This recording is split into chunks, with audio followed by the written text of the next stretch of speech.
How you doing, guys? In for a quick video. Just going to analyze a few of the teams that I've got up here, and then answer a couple of questions that I've been given just in lieu of this first round and the first game tonight. So just remember, guys, what you need to have certain tonight is any of the players playing, and also your captain and vice. They will be locked in after tonight, but everyone else you can continue to change throughout the weekend until the next game plays. So a couple of games on Friday night. So I'd make sure you have your team completely done by then. I know I'm a bit stressed with my team at the moment, still not complete, so we'll jump in and help a few guys out. So here we are with Teddy United, and we've gone a little bit lighter up top with Brayley, and that's completely fine. You should be getting close to the 80 minutes. In the mids, we've spent a bit higher with Crichton, Fasur Maliawi. That's my next attempt at trying that.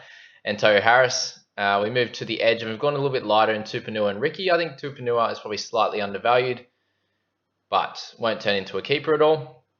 Lamb and Cleary is a good option.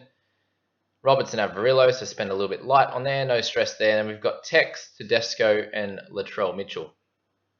No issues with this team so far. Move to the interchange. I'm not sure about playing Moylan. I'd probably play Host over Moylan, but the rest of the bench is completely fine.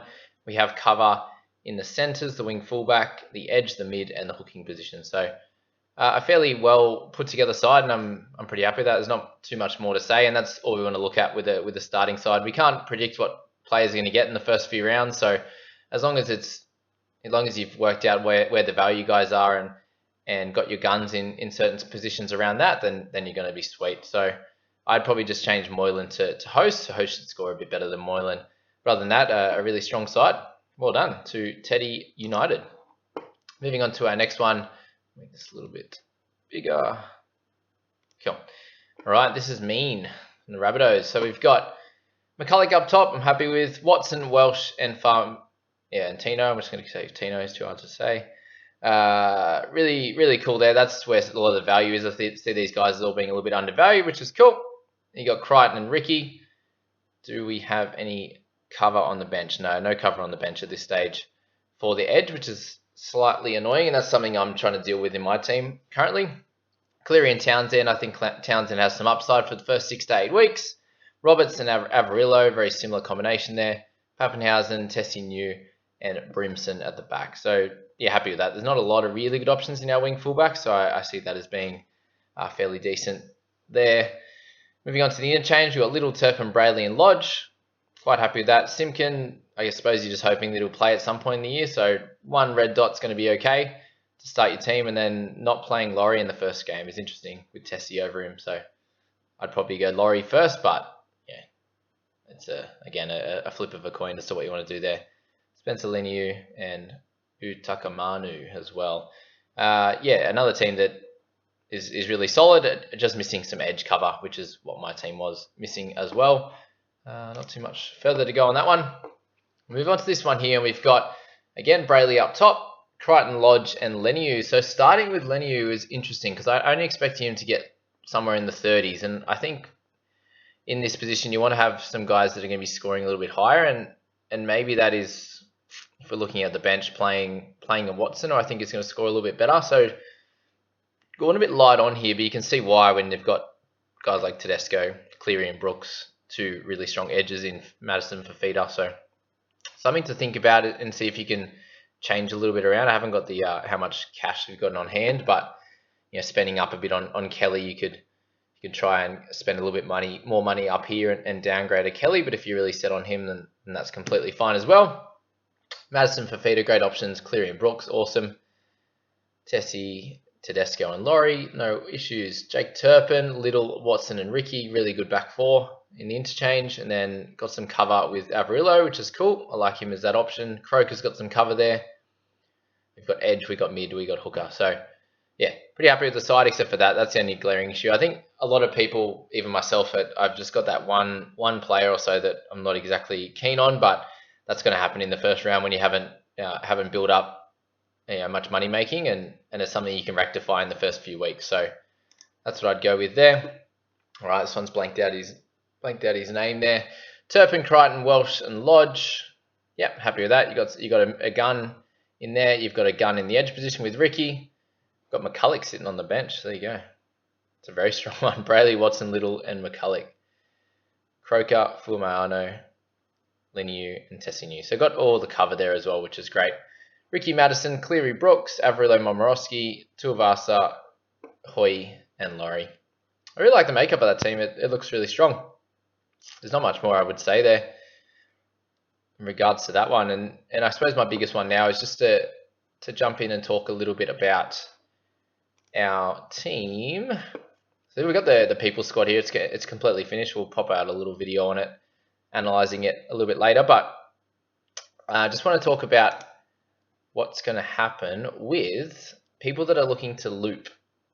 And what I mean by that is we could trade out someone like Tessie just for now, and we'll put in Schuster, for example, who's not playing in this first round.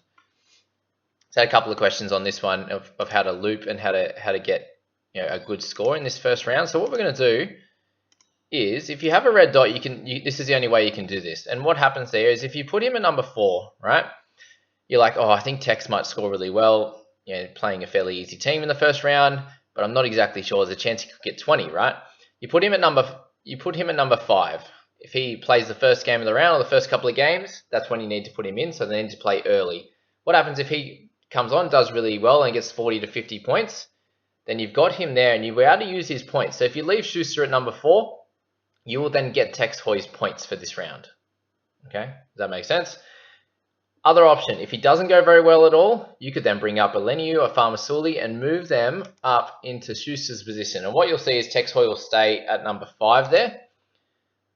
When he's actually played, he'll be locked in, and Farmasuli will go to 4, Schuster will go to 6, and you'll be able to take Farmasuli's score instead. So it just gives you 2 cracks at getting a good score on the interchange bench, but nothing too crazy. It's not something I'd be thinking about at this stage unless you wanted to start with someone like Schuster or Sam Walker. Then you can use that, but other than that, it's nothing too crazily important there.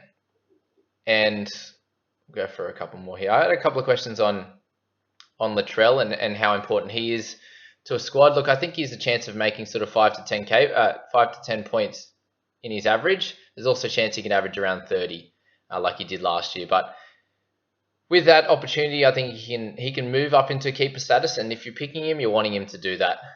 The next one's going to be: do you think Harris, Tavita, and Lamb are interchangeable as half options, or do you think Lamb has the most upside? I definitely think Lamb has more upside.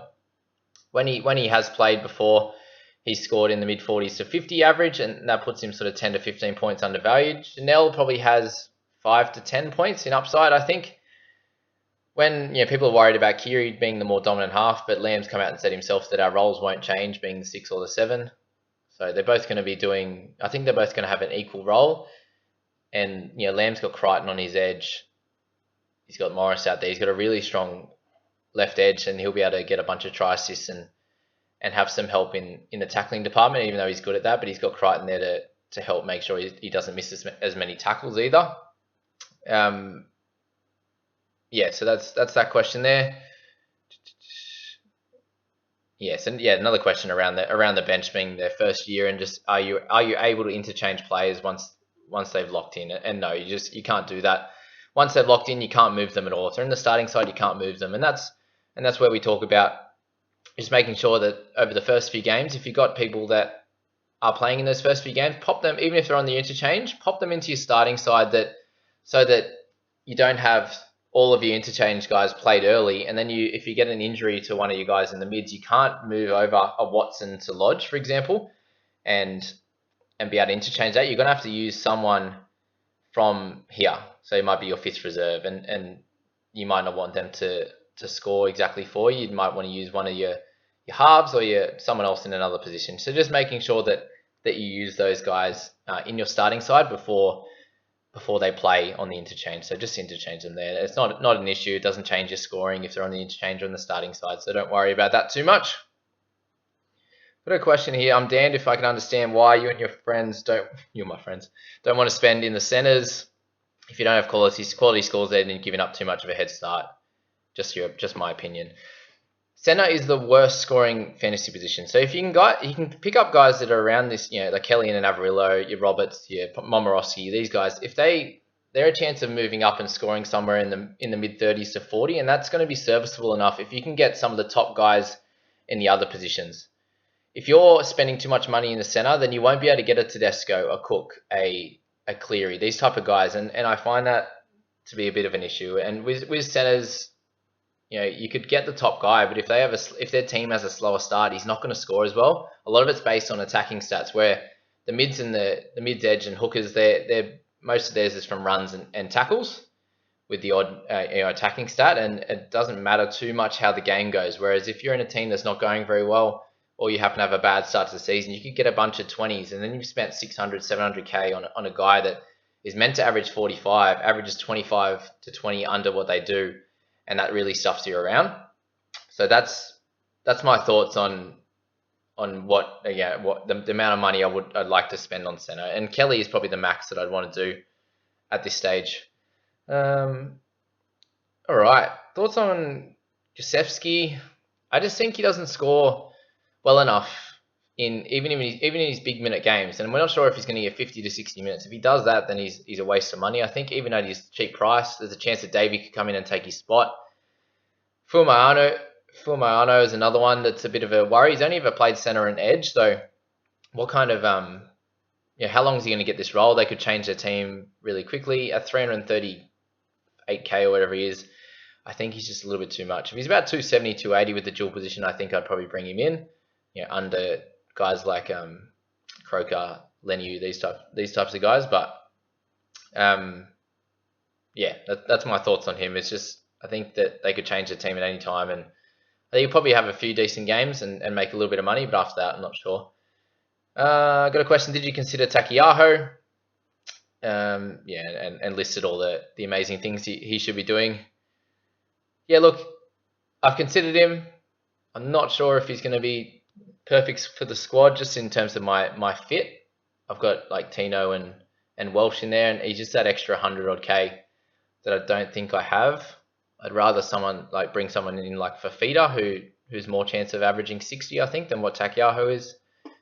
And then I'm worried about what happens when Bradley comes back, because he doesn't score as good with Bradley in the team, being more of the organizer and having a lot more ball in his hand, using in the middle and getting it out to the edges, where Takiaho is obviously through the middle. So that's my thoughts on him. But we'll leave that one there, guys, with this one. I hope you got a bit out of it with some of those teams. We're really happy with how they're looking. And just make sure you've got some cover on the bench, and you've got a bunch of guns in each position, and I think you'll do really well. But there you go, guys. Have fun. Good luck with your first team.